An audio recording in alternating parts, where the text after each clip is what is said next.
I'm Patrick O'Connor, the Socialist Quality Party's lead Senate candidate in Victoria. I'm outside the Melbourne plant of General Motors Holden. Last week, about 1,700 workers here and in Holden's production plant in South Australia ratified a new industrial agreement that cuts wages and tears up existing workplace conditions and protections. The workers voted on the cost-cutting agreement with a loaded gun held to their heads by the trade unions, corporate executives and the Rudd Labor government.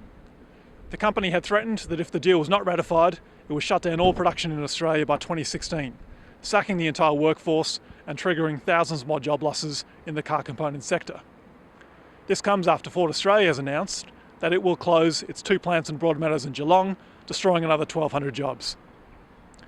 Holden executives had initially proposed that production workers accept a $200 a week wage cut, but then worked with the unions to find equivalent cost cutting through a 3-year wage freeze and new workplace concessions.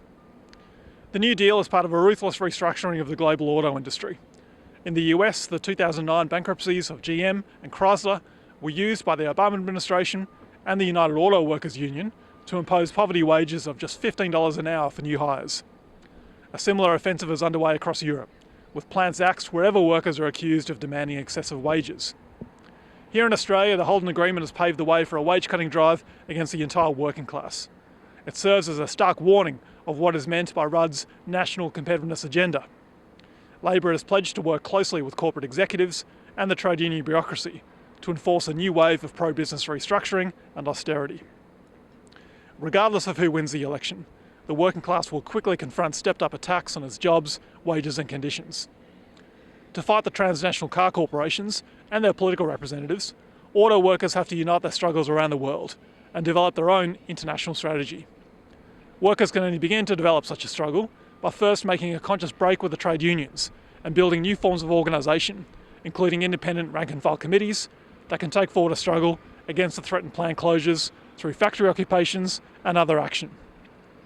This industrial campaign can be successful only to the extent that it is guided by a revolutionary social strategy, directed against the Labor government and the profit system itself.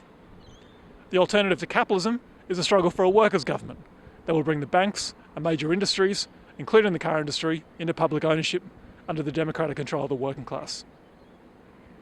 I call on all car workers to contact the Socialist Quality Party, actively participate in our campaign, and make the decision to join our party and help build it as the new revolutionary leadership of the working class.